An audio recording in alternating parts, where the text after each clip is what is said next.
Hello ladies and gentlemen, Marauder EX here with part 1 of my 300 subscriber special, and this part is the review of Castlevania Lords of Shadow. And for this review purposes, I'm going to be talking about the special edition for the Xbox 360, because that is what I've picked up.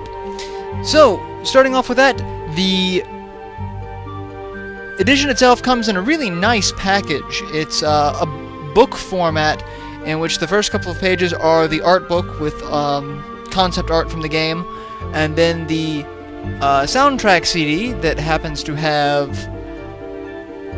about 20 some odd tracks on it. Very impressive for a CD that comes with the game.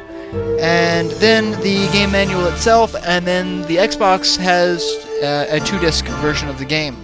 I believe the PS3 has one, since it is on a Blu-ray, so it takes up considerable less space. So that's the packaging itself. The regular edition is just the game and manual. Obviously, nothing special for you. Let's get into the meat of the review, shall we? And as you notice in the back, or background, foreground, whatever ground, the video that's going to be accompanying this is just random stills of the game. It's not in sync of what I'm talking about. So that may be a little disorienting and confusing for some. I apologize, but I'm lazy and don't want to edit the entire sequences to fit my rant. So, starting off with the game. I have a lot of nitpicks with the game, and I'm going to start off with a blanket statement of this is not a Castlevania game. I say that because this game is God of War. It's God of War reskinned with a Castlevania coat of paint on it. And not even a coat of paint, it's more like someone just slapped the Castlevania label on a God of War game and said, this is it, we're done. Now, I'm gonna bitch a lot about this. So, yeah. Oh well. This game itself, the graphics are great. The graphics are great, but the game itself shoves that down your throat. There are a couple of scenes where the camera likes to pan out and show the gorgeous landscape that you're looking at. Even though I could see it by walking through it, you don't need to keep breaking the flow of the game to show me the gorgeous graphics and layouts that I'm already seeing. Stupid game design there, in my opinion. Just let me experience the game. You don't have to keep pausing to show the cinematic. That's the thing, this game is very cinematic. In the first major boss level against the Ice Colossus, you can see snowflakes hitting the screen, and they'll hit the screen and land against the screen, which is an interesting effect, and they're trying to play up the cinematic aspect of it, but in those instances where it breaks flow to look around something that I'm already going to be walking around, that's a pain in the ass. That just detracts from the gameplay. Another major thing that bothers me is the amount of movement. They have tried to put too much crap into this game. They've tried to take Devil May Cry and add in Mirror's Edge and Assassin's Creed, and it's ridiculous. Getting around certain sections of the level is just complicated and frustrating because, A, the levels are so gorgeous, you can't tell what is usable landscape half the time, because there's a lot of invisible walls of where the game wants you to go and where you're not supposed to go. And then you're going to fall into a bottomless pit and die every so often because you think where you're supposed to go, and no, that's not where you're supposed to go. That's a bottomless pit filled with death. So, haha, sucks to be you. And that happens to me a lot because the whole world looks the same, and there's no really defined path unless you find a magic glowing handhold that you're supposed to jump up and then climb around, and then a little sparkly bit where you're supposed to rappel off of. Just stick with basic movement, or make it more free running like the other two Castlevania 3D games for the PS2. I mean, make it a freeform where it's clearly defined where you can go, where you can't go, or just make the free movement more like Assassin's Creed. Don't take half of each, put it together, and expect not to frustrate people. So those are two of my biggest gripes. The rest of the game is actually alright. The combat system is a little asinine, but it's a combat system. It's a combat system involving a whip. So they've made the whip very much like the Blades of Chaos for God of War. And they've made an upgrade system, but the thing is, the upgrades don't feel like upgrades. When you buy an attack, you feel like it's going to do more damage than the attacks you have access to, or when you upgrade the attack, you feel it's going to do more damage than the original, but because of how the enemies scale, it basically just keeps you on par or gives you another flashy attack to use. Because one of the big things that they use for this is combat focus, which is a little bar. Once you get it, it's a technique that once you get it, when you build up a combo without getting hit and using varied attacks, it builds up your combat focus. And once the combat focus is full, I think you do a little bit more damage, and enemies drop a lot more magic orbs. So that's really all that is. But one hit takes away the entire thing.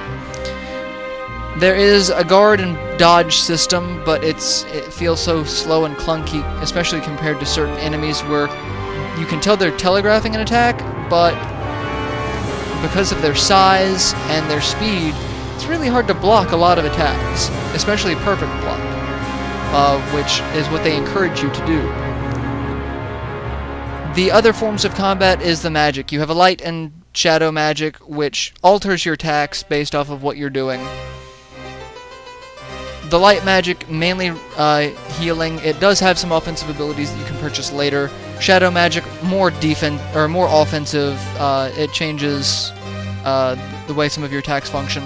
Which some of those attacks are your sub-weapons, which I've only seen 4, and I personally only have 1 available at this point, as you're looking at in the gameplay. And that one is the daggers, which they have made daggers fairly useful. And they have changed a lot of the way that resistance works. So if you're fighting a werewolf, they're weaker against the daggers than other enemies. So if you're fighting the lesser lycans, you can just throw a dagger and cause them to explode into a bloody mess instantly. Larger lycans take more, but if you're fighting like a goblin, it's going to take 2 or 3 daggers, depending on the goblin.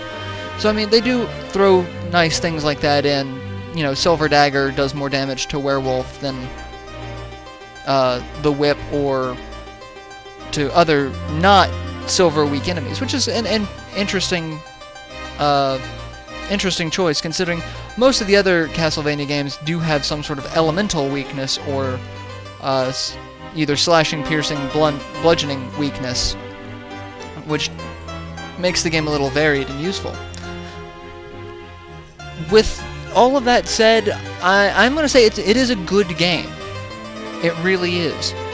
It's fun. The story is amazing so far.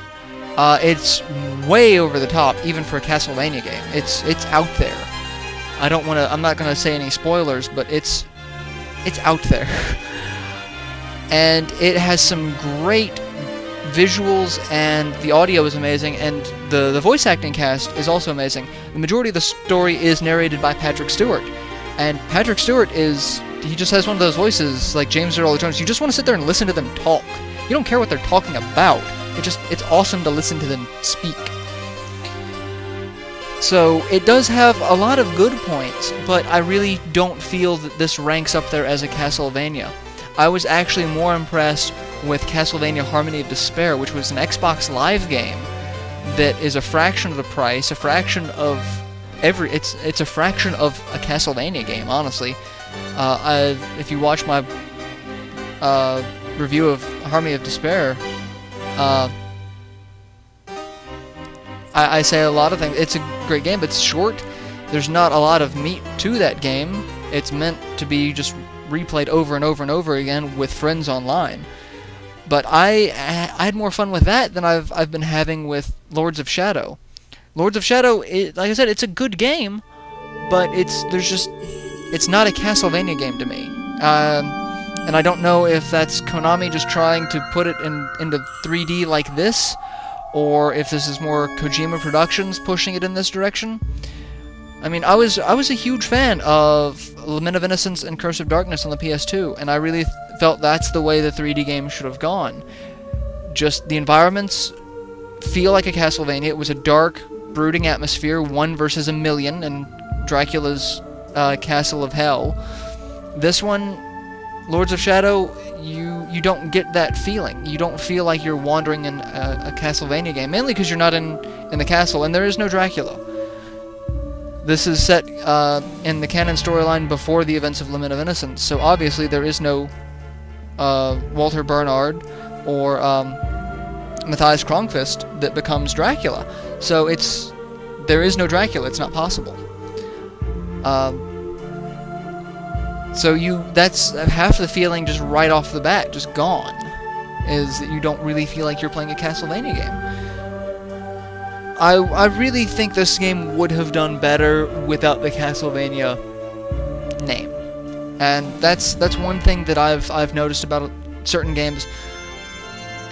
It's certain games are better without a name, or would function better with a name, like Final Fantasy Mystic Quest. Not quite a Final Fantasy game. If you drop the Final Fantasy off of it and just left it Mystic Quest, probably a much better game. Probably do a lot better sales. But when you put a franchise name on it, especially a well-known franchise name like Final Fantasy, Castlevania, something like that, you now have an expectation of what you have to live up to. And they missed it. They really did. They did not hit the nail on the head with this one. If they just dropped the Castlevania game and titled it Lords of Shadow, I would have been a little more intrigued by it. I wouldn't have had a lot of preconceived notions. I would have gone into it with a different mindset, and I probably would have given the game a much better review, and I would have enjoyed it a lot more than I have so far. But as a Castlevania game, I'm sitting here going, this is not a Castlevania game. This is not what I expect. This is not the feeling I want to have while playing a Castlevania game. Because I've played many Castlevania games. I've LP'd 3 of them here on YouTube. I've played a lot more of them. You have a feeling when you play a Castlevania game, and this misses it. As far as gameplay goes, a standalone game, it would have been worlds better. But as it is now, I can't give it a favorable review. But I encourage everyone to pick it up and try it out for themselves. Either, rent it, borrow it from a friend, or wait for the price to drop and just pick it up on your own. Because it is a good game, and it has a lot of good points to it, but it's a good game, but not a good Castlevania game. And that's really all I can say about it. So yeah, this has been my Castlevania Lords of Shadow review. I hope you've all enjoyed it, and I hope it helps give you some insight in the game, but please, form your own opinion on it. I hate it when people just blindly follow reviews. So, go out, enjoy it, try it, let me know what you think of it. And in the meantime, I will catch you in future projects. Till then, later everyone.